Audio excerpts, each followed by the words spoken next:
Nah, waktu saya koas dokter muda, saya terus nengok pasien anak kecil karena dia gawat. Terus tengok, terus saya pantau, terus saya diemin, saya tempatin. Kalau orang lain kan ditinggal, saya diam. Akhirnya kondisinya aman. Wih, lega saya, lega. Baru saya lega pulang. Besok paginya segera saya tengok. Begitu masuk saya nggak ngabsen, saya tengok. Ternyata anak itu meninggal. Nah di situ saya bengong, diam. Saya pergi ke tempat sepi, saya bengong, menangis sendirian. Pasiennya nggak tahu kalau saya nangisin anaknya gitu. Tapi ternyata semesta nggak diam. Begitu bangun rumah dia, yang pertama, sesi pertama bangun rumah itu, banyak orang yang nyumbang. Nggak diminta, mereka nyumbang. Ada yang nyumbang ini, nyumbang ini, nyumbang gini. Oh ya, terima kasih. Apa pelajaran hidup dari case itu? Itu hukum karma yang akhirnya saya semakin yakin. Begitu kita berani menabur benih, walaupun kita nggak berharap benih itu tumbuh, ternyata dia tumbuh. Tiba-tiba buahnya dilemparin ke kita.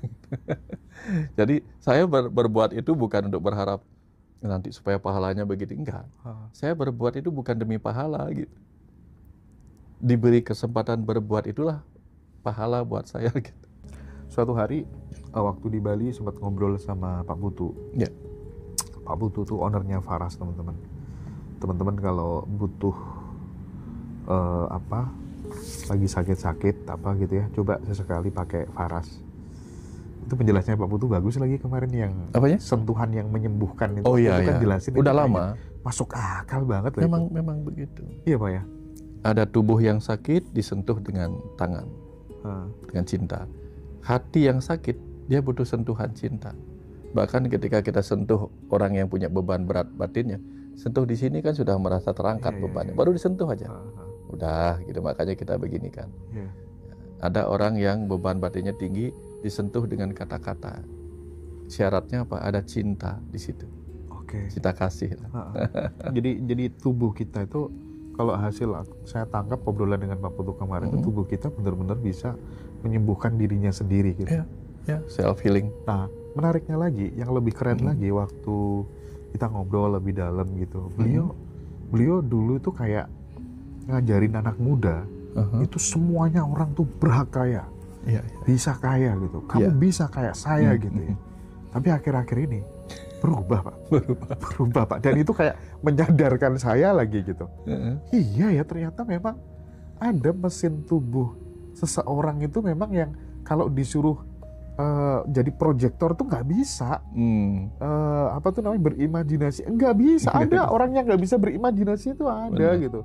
Jadi iya, secara misi jiwa memang nggak semua orang itu ditakdirkan untuk jadi kaya raya kayak Pak Putu gitu. Benar. Nah, ini penting untuk kemudian dielaborasi supaya gini Pak. Supaya kita mau melakukan apa saja, pertama kali yang harus kita lakukan adalah mengenali diri kita dulu. Persis. Kalau kita sudah kenal, kan nggak perlu saya pengen jadi seperti Wayan Mustika. Saya pengen jadi seperti Abu Marlo. Nah, saya pengen Pak Wayan bicara ini lebih mendalam. Ya, karena dulu saya sudah sering bilang bahwa semua orang itu sudah hebat di tempatnya masing-masing. Bahkan jika kamu seorang petani, hasil karyamu dimakan sama presiden. Bahkan jika kamu seorang tukang cukur, satu-satunya yang bisa megang kepala presiden itu tukang cukur. Mungkin kepala raja pun dipegang sama tukang cukur. Terus nggak ada yang lebih hebat dari yang lain. Semua sedang menjadi, yang penting menjadi dirinya sendiri yang memang tugasnya begini gitu. Ya, jangan pernah mencoba jadi orang lain gitu. Nggak akan ada serunya. Saya pernah cerita ditanya tentang lagu waktu itu. Saya ngisi acara tentang lagu. Saya bilang, ada penanya begini, saya harus menjadi penyanyi komersial apa menjadi penyanyi rohani yang mungkin uangnya sedikit. Nah, terus saya bilang, waktu saya masih tugas di sebuah tempat di Bali Utara, ada zaman di mana burung punglor itu harganya mahal. Tapi apakah hanya gara-gara burung punglor harganya mahal dengan kicauannya, burung perkutut harus berkicau seperti punglor? Burung gagak harus berkicau seperti burung punglor? Enggak. Tetap burung gagak jadi gagak, punglor jadi punglor, perkutut jadi perkutut, nanti akan ada masa di mana mungkin burung gagak akan naik harganya gitu. Jadi intinya tetaplah menjadi dirimu sendiri, nggak ada yang lebih hebat. Ya satu hari lagi saya bilang, gimana ya rasanya menjadi orang spiritual yang dengan kesadaran spiritual. Oh, orang mencapai kesadaran spiritual itu hanya seperti seseorang yang punya mobil lalu dia berhasil menjadi pengendaranya, gitu aja gitu. Maksudnya apa gitu? Kan kebanyakan orang punya mobil yang mengendarai pembantunya gitu, misalnya sopirnya. Tapi sekali waktu kan harus yang punya mobil yang punya yang nyetir kendaraannya. Nah, belajar spiritual itu seperti menjadikan si owner kita, sang ruh dalam tubuh ini menjadi pengendara sendiri, tidak dikendalikan ego, tidak dikendalikan oleh pikiran yang gelap. Jadi kita mengendalikan dengan kesadaran jiwa tubuh kita. Itulah arti menjadi diri sejati. Nah, kalau belajar spiritual itu hanya untuk mencapai diri sebagai pengendara bagi mobil kita sendiri, lalu kelebihan dan hebatnya di mana? Kan biasa, ya biasa aja gitu. Jadi sama dengan orang yang mau mengendarai tubuhnya untuk menjadi polisi, menjadi petani, menjadi nelayan, menjadi guru spiritual, menjadi pendeta, semua sama gitu. Nggak ada yang nggak ada yang layak menjadi lebih tinggi daripada yang lain gitu. Iya. Itu saya ceritakan. Nah, oke. Itu tuh statement yang terakhir tuh sangat penting gitu, karena kadang ketika kita udah kagum sama guru, seolah-olah hanya metode guru itu yang kemudian bisa diterapkan supaya hidup kita terbebas dari yang namanya penderitaan. Akhirnya kita benar-benar fokus sama metode itu, seolah-olah metode yang lain gak ada yang benar gitu. Padahal kalau dipikir lebih mendalam lagi, ya setiap manusia itu unik. Kenapa kemudian kamu hanya taruh atensimu ke metode itu saja gitu? Padahal banyak kebenaran-kebenaran lain di luar situ gitu, Pak. Benar. Nah, itu tuh bukan pengalaman orang lain, Pak. Itu pengalaman hidup saya sendiri gitu. Awalnya tuh kayak menurutku deh, metode ini deh yang paling benar. Akhirnya kita konsentrasi terus sama metode itu gitu. Padahal di sisi lain, oh iya aku tuh unik ya.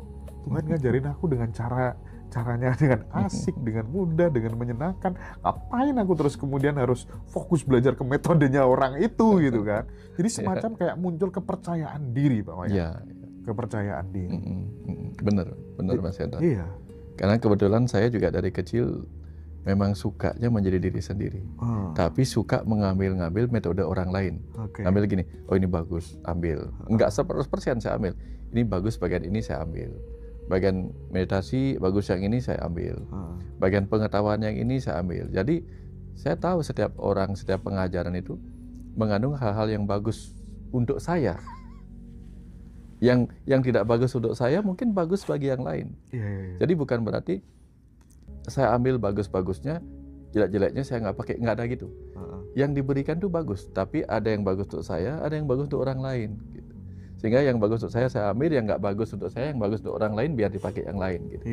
Nah, di situ saya memiliki rasa hormat yang sama kepada orang-orang gitu. Di awal-awal dulu Pak Wayan tuh sempat mewanti-wanti saya ketika belajar spiritual supaya nggak gampang kagum sama guru gitu. Artinya memang benar-benar pengennya tuh kita tuh menemukan kebenaran yang orisinil gitu dari pengalaman laku sehari-hari gitu. Nah, itu juga terkadang yang mempengaruhi jalan hidup saya ketika kemudian saya nge-host gitu ya. Saya mesti ada pikiran-pikiran liar gitu. Orang ini mesti kebusukannya di sini gitu kan. Sehingga itu yang bikin saya kayak susah gitu, disuruh kagum sama narasumber, sama guru spiritual tuh kayak susah banget gitu. Nah, ini penting untuk saya sampaikan, Pak.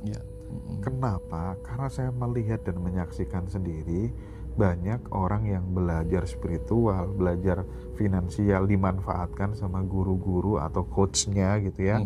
Nah, ini state of mind saya sekarang begitu. Sehingga jangan pernah silau sama figurnya. Kira-kira begitu ya, Pak Wayan? Iya.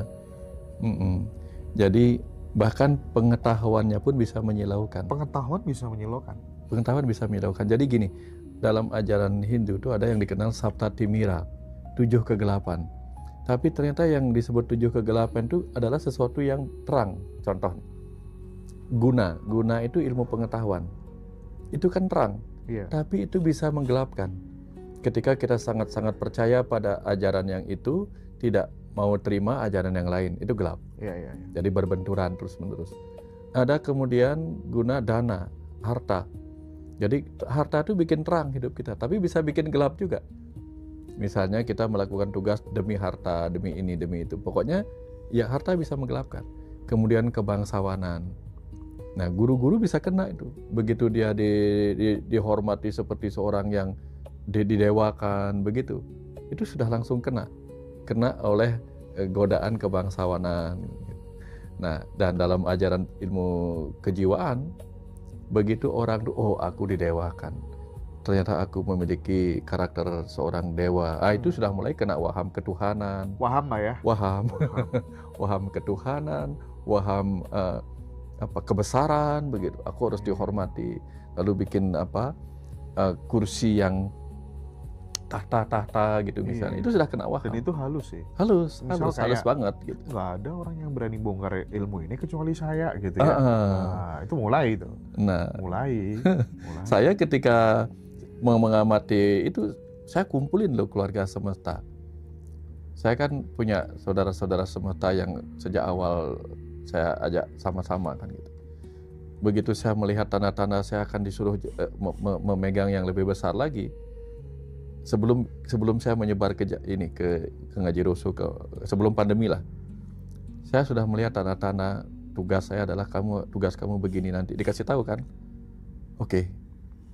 Dan saya tahu akan terjadi sesuatu yang sangat-sangat layak diwaspadai. Saya panggil semua keluarga semesta.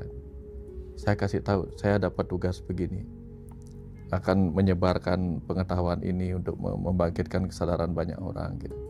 Tapi risikonya nanti saya akan didatangin 3 godaan ini. Begitu saya didatangin godaan harta, tahta, cinta, mungkin saya akan dihormati seperti ini. Kapan saya minta seperti itu, kamu melihat itu, segera tinggalkan saya bilang begitu. Saya bukan suruh dia diam di situ. Begitu saya berkenaan dengan uang, mengutamakan uang, harta, tahta, ingin dihormati, segera tinggalkan saya. Karena pada saat itu omongan saya sudah bukan murni lagi, itu sudah ada muatan lain. Pak Wayan ngomong gitu langsung ke teman-teman. Ngomong gitu sama teman-teman. Kapan saya minta ditahtakan, minta dihormati bagaikan dewa, minta biaya-biaya ini dan sebagainya, kamu segera tinggalin saya.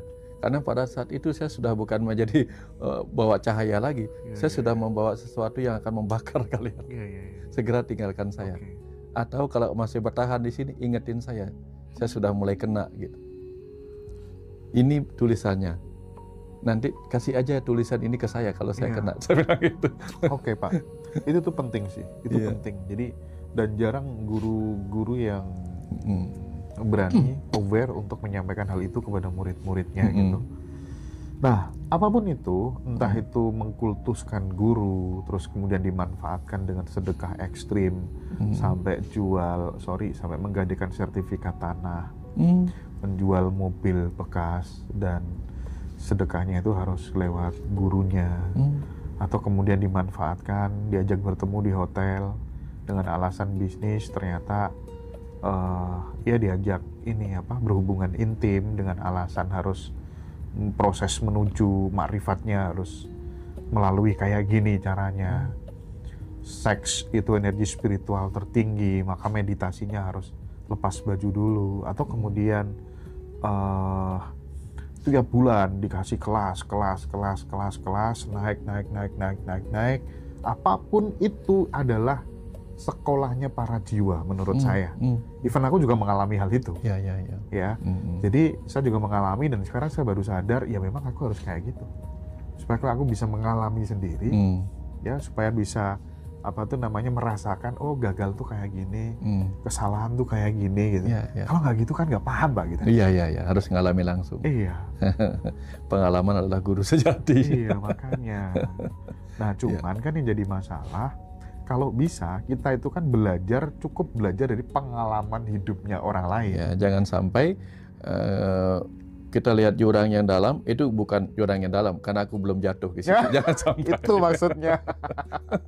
Kalau ada orang jatuh ke situ ya jangan diikut-ikutan. Cukup belajar dari kesalahan dan pengalamannya Mas Hendra yang dulu pernah kayak gini gitu loh teman-teman. Iya. Dan lagi-lagi saya ingin mendorong teman-teman jangan taklid sama guru ya. Bahkan Pak Wayan pun selalu mewanti-wanti itu. Bahkan Pak Wayan secara terbuka itu ngomongin soal itu. Ini penting sekali. Kenapa teman-teman? Karena terkadang ya kita tuh memang harus berlatih untuk menjadi tidak penting. Nah Pak Wayan pun melakukan hal itu, gitu loh. Ada acara, udah di depan gitu. Saya masuk, beranjak dari kursinya nyalamin saya. Waduh ini nih guru yang saya cari itu yang kayak gini harusnya gitu. Nah, Pak bicara tentang jangan menganggap dirimu penting. Kita sering sekali terluka dengan anak buah, dengan pasangan, dengan atasan, dengan kawan. Itu yang sumbernya tuh gara-gara kita menganggap atau merasa diri kita tuh penting gitu. Kurang ajar, aku nggak dihargai ya. Pengorbananku selama ini nggak dilihat ya. Nah ini kan skill Pak ya, dan kita sering terluka, kita sering menderita gara-gara hal seperti ini. Nah pengennya hidup itu kan merasakan bahagia yang abadi, ibaratnya kan, bebas dari yang namanya penderitaan gitu. Apalagi yang paling berharga dalam hidup ini kecuali bebas dari yang namanya derita gitu. Nah bagaimana Pak Wayan? Iya, salah satu ciri orang yang mengalami gangguan narsistik itu adalah merasa dirinya paling penting, priority. Nah, kalau kita bicara tentang diri yang mengalami kesadaran, dia masih narsistik, berarti dia nggak sadar diri dong. Logikanya begitu. Kalau kita sadar diri, benar-benar sadar Mas Raya, kita sadar diri kita, kayaknya aku udah mulai narsis nih. Sadar, kayaknya aku merasa paling penting, merasa yang paling hebat, itu udah berbahaya. Ini kayak gini Mas Hendra, kita digigit nyamuk, kita kan sadar, ada gatal dikit, toleh, nyamuk, gini kan. Tapi kalau kita mengalami kelumpuhan misalnya, kelumpuhan saraf, sehingga kepekaan rasa hilang, jangankan digigit nyamuk, ini luka aja kita nggak tahu. Kadang itu terjadi pada orang kencing manis. Karena kencing manis, sistem sarafnya mengalami gangguan, tangan atau ujung ininya sudah rusak, dia nggak tahu. Nah ini mirip seperti orang yang merasakan manisnya pujian, manisnya dapat diprioritaskan. Tiba-tiba dia nggak sadar dirinya lumpuh bahwa aku udah mulai narsis nih. Dia nggak sadar karena kelumpuhan oleh kemanisan tadi itu.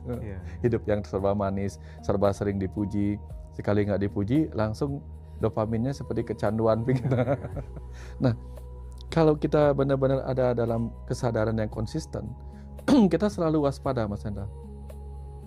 Makanya ajaran di Jawa yang eling waspada itu harus terus dibawa. Jadi alarm kita harus terjaga. Kayaknya aku mulai mulai merasa diri paling penting gitu. Gitu, merasa diri paling harus dihargai. Itu kan narsis. Saya kan sering digoda oleh gitu-gitu Mas. Misalnya di grup WA, tiba-tiba nama saya muncul sebagai orang yang dicaci maki, dinyinyirin gitu. Kalau saya lihat, saya berterima kasih. Berterima kasih apa? Dia sedang mengingatkan saya atau mengetes alarm saya masih hidup nggak kewaspadaannya, waspada untuk tidak bereaksi gitu. Saya masih tahan, ya aman gitu. Saya masih sadar.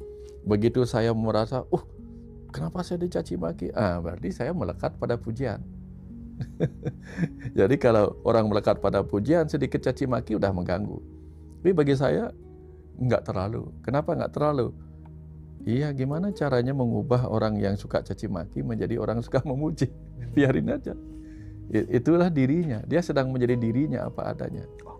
Saya hanya sedang menjadi diri saya yang jadi bebas dari pengaruh penilaian orang lain. Memicu amarahnya Pak Wayan sama sekali? Enggak ke-trigger ya? Enggak nge-trigger saya. Paling saya ketawa gitu. Malah saya share ke teman-teman untuk membuat mereka bertanya. Terus responnya apa? Jawaban saya apa? Enggak saya respon. Kenapa enggak direspon? Ya enggak apa-apa. tugas saya bukan merespon, tapi tugas saya untuk menoleh, oh alarm saya masih bunyi. Gitu ya Pak ya? Saya masih sadar gitu. Iya, iya. Sadar bahwa oh ya. Kalau aku nggak tahu ya. Mungkin kalau baca gitu ke-trigger apa enggak ya. Cuman terus terang aku nggak ada waktu gitu Ya. untuk baca yang kayak gitu. Oh. Tapi pernah nggak Pak Wayan tuh berada pada sorry Pak ini agak pribadi gitu. Ya. Saya pernah dengar Pak Wayan tuh dulu terkenal sebagai, mohon maaf sekali, dokter yang miskin. Pernah nggak sih Pak? Itu ada label itu bener-bener pernah ada nggak sih, dan bagaimana mensikapi itu? Yang sering mengatakan tuh anak saya. Oh iya? Panji sendiri yang bilang? Saya bilang begini, adik mau jadi dokter? Nggak mau, nanti miskin kayak bapak. Jadi dia merasakan saya miskin. Iya. Karena saya dulu tuh Mas, gajinya itu saya bagi Mas. Berapa sih Pak gajinya dokter waktu itu? Pak, Soalnya semua dokter itu tahun yang bilang 2002, sama saya, tahun gajinya tuh 2000 tinggi-tinggi. sampai tahun 2022 Mas ya. Sampai tahun 2020. Itu kira-kira 6 tahun yang lalu lah. Penghasilan terbesar saya waktu itu masih bisa sampai 2 juta. Ya ampun.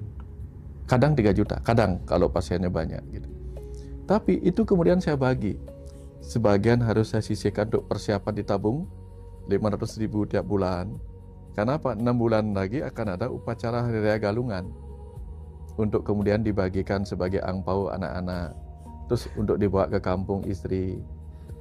Untuk dikasih ke ibu, juga ke adik, anak-anak, keponakan gitu. Jadi saya bagi-bagi. Saya bagi-bagi ini untuk listrik, untuk ini gitu. Yang sisanya enggak ada untuk saya, karena nanti ini persiapan untuk kalau ada rumah bocor dan sebagainya gitu.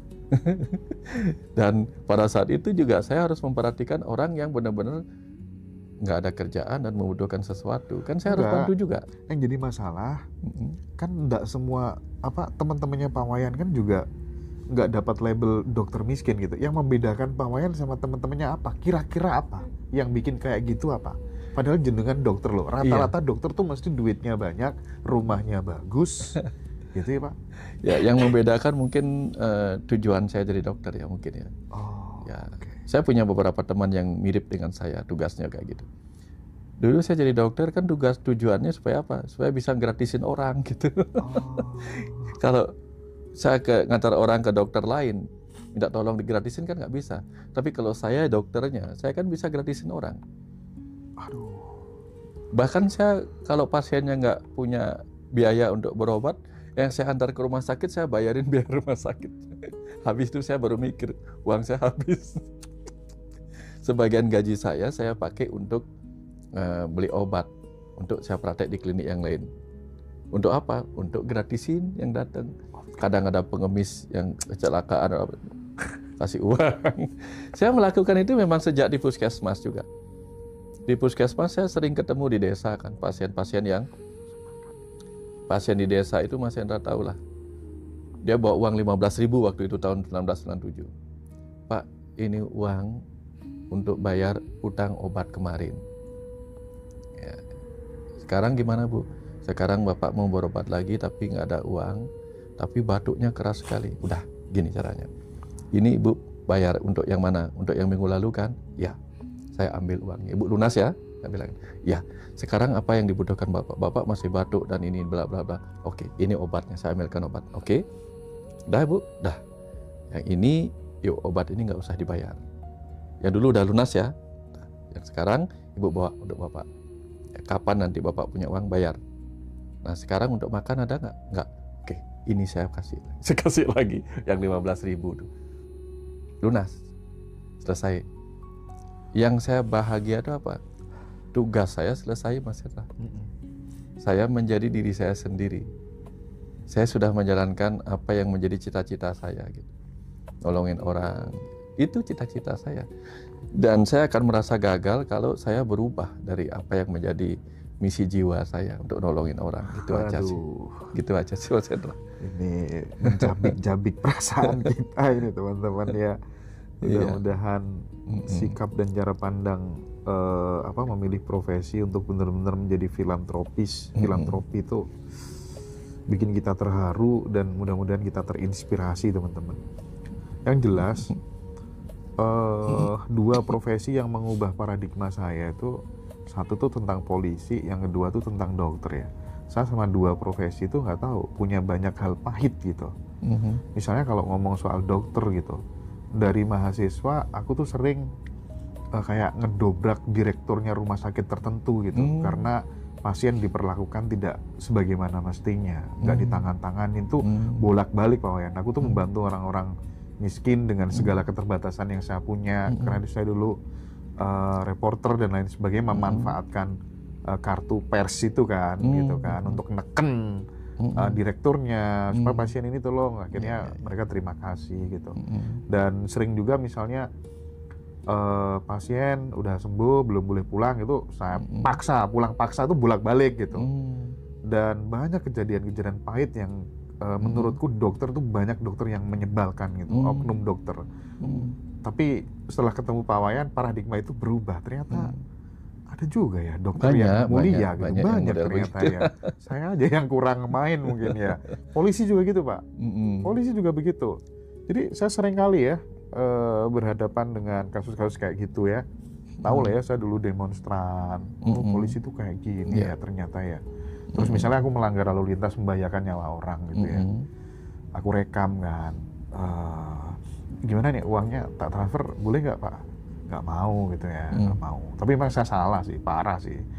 Kejar-kejaran kan bolak-balik Pak. Saya tuh kejar-kejaran sama polisi di mobil PJR tuh 2-3 ngejar. Saya tuh bolak-balik dalam hidup saya gitu. Dari zaman dulu gitu Pak. Saya pernah ngasih uang 11 juta ke juta juga pernah. Ya kan? Tak kasih. Ibaratnya biar udahlah nggak usah panjang-panjang lah ya, memang saya salah gitu ibaratnya. Terus kemudian anak berantem gitu. Nggak bisa keluar kalau nggak ditebus 12 juta per anak gitu ya. Ya kelakuannya oknum polisi kan kayak gitu. Tapi suatu hari ternyata Mas yang selama ini tidur sama saya, ngader saya tiap malam dulu, itu ternyata polisi, kurang ajar kan. Intel kan ternyata. Ternyata polisi ada juga ya yang baik gitu kan. Nah, kadang kan kita mengeneralisir gitu Pak. Iya. Selalu ada yang 20% ekstrim positif, yang 20% ekstrim negatif. Tapi memang apa yang dilakukan Pak Wayan tuh wise banget. Jadi gimana ya Pak, kalau kita melihat orang sakit tuh pengen sembuh gitu ya. Kadang dokternya tuh jaim banget, ya kan. Aku tuh saya kayak melihat ketidakadilan gitu loh di rumah sakit tuh. Orang tuh pengen ketemu dokter, orang sakit tuh semua segera pengen, tapi kayak posisinya tuh dewa gitu loh, VVIP, kalau nggak hari ini, jam ini nggak bisa diganggu gitu. Apalagi kalau sudah liburan sama keluarga segala macam gitu. Nah ini orang gimana kalau nggak ada yang nolong gitu loh. Kalau saya bisa meninggalkan semua pekerjaan kalau udah ada yang panggilan kayak gitu Mas. Oh ya, tadi saya mau cerita tentang pertanyaan. Saya sering berhadapan dengan pertanyaan yang selalu nggak bisa saya jawab. Yang membuat saya nggak terdiam, nggak bisa jawab. Tahu Mas Hendra apa itu? Kalau saya praktek, maka saya berhenti praktek. Pertanyaannya apa? Berapa Pak? Itu yang saya nggak bisa jawab. Saya selalu pinginnya, udah kamu nggak bayar nggak apa-apa, mau bayar silahkan taruh berapa gitu. Terserah gitu Pak. Terserah gitu. Makanya begitu bule datang, berapa gitu, up to you. Ibu nggak protes Pak? Hah? Ibu nggak protes? Nggak, udah tahu lah, udah tahu saya gitu, udah kenal gitu, nggak pernah protes, udah tahu tipikal saya begitu. Iya, makanya ketika saya bangun rumah itu saya pinjam uangnya istri. Satu pinjam uangnya istri, dua pinjam di LPD gitu. Lalu cicil pelan-pelan gitu. Tapi ternyata semesta nggak diam. Begitu bangun rumah yang pertama, sesi pertama bangun rumah itu, banyak orang yang nyumbang. Nggak diminta, mereka nyumbang. Ada yang nyumbang ini, nyumbang gini. Oh ya, terima kasih. Apa pelajaran hidup dari case itu? Itu hukum karma yang akhirnya saya semakin yakin. Begitu kita berani menabur benih, walaupun kita nggak berharap benih itu tumbuh, ternyata dia tumbuh. Tiba-tiba buahnya dilemparin ke kita. Jadi saya berbuat itu bukan untuk berharap nanti supaya pahalanya begitu, enggak. Saya berbuat itu bukan demi pahala gitu. Diberi kesempatan berbuat itulah pahala buat saya gitu. Jadi saya sudah selesai ketika berbuat gitu. Oke. Udah selesai, saya udah lupa gitu. Ya, yang penting apa? Saya akan tersiksa kalau saya bisa menolong tapi saya nggak nolong. Saya pernah nyaris mati berkali-kali, Mas Hendra. Bahkan ketika bom Bali 2 itu, saya ngelompat ke ransel yang dikatakan isinya bom. Ya, saya lompat ke ransel itu, saya cari-cari mana bomnya. Padahal orang bilang itu bom gitu. Itu bom. Saya lompat ke situ dengan harapan kalau memang benar ada bom, saya akan peluk Ya bomnya. Allah. Saya lupa. Di situ saya pertama kali lupa istri. Lupa kalau punya istri, lupa kalau kalau punya punya istri. anak ya. Yang saya ingat adalah nyawanya orang gitu. Itu di Cafe Rajas di Kota Square. Saya keluarin dengan cepat sekali, kayak Superman ngeluarin itu. Oh, nggak ada bom, oke aman gitu. Setelah itu saya baru nyadar, ini kalau beneran bom saya udah out. saya yang mikir begitu. Terus saya pas lagi di pantai di Mas Hendra, 2 anak kecil yang saya ajak di rumah, yang anak asuh yang tinggal di rumah. Iya. Itu keseret arus. Saya dari kejauhan ngeliat, loh anaknya mana hilang, cuma tangan aja gini. Oh, saya langsung lari ngejar. Oh, setelah itu saya dapatkan dua-duanya, satu saya dapatkan. Setelah itu saya baru sadar saya nggak kuat berenang. Tapi saya nggak bisa melihat kesedihan orang. Nah, waktu saya koas dokter muda, saya terus nengok pasien anak kecil karena dia gawat. Terus tengok, terus saya pantau, terus saya diemin, saya tempatin. Kalau orang lain kan ditinggal, saya diam. Akhirnya kondisinya aman. Lega saya, lega. Baru saya lega pulang. Besok paginya segera saya tengok. Begitu masuk saya nggak ngabsen, saya tengok. Ternyata anak itu meninggal. Nah, di situ saya bengong, diam. Saya pergi ke tempat sepi, saya bengong, menangis sendirian. Pasiennya nggak tahu kalau saya nangisin anaknya gitu. Nah, terus ada lagi ibu yang hamil dikirim karena dianggap bayinya mati. Karena dia dikirim dengan kondisi bayi mati, udah ditaruh di kamar yang observasi. Saya nangkep ini bayinya masih hidup nih. Walaupun saya bertentangan dengan senior, udah mati itu. Enggak, masih hidup. Kamu lu udah dibilang udah mati gitu kan. Masa? Ini kiriman suratnya udah mati bayinya. Tapi saya dengar hidup. Udah, nanti kamu yang salah nanti. Saya sembunyi-sembunyi nengok Mas Hendra. Dan terbukti akhirnya bayinya lahir hidup. Nah, artinya saya nggak bisa ngelihat kesedihan orang gitu.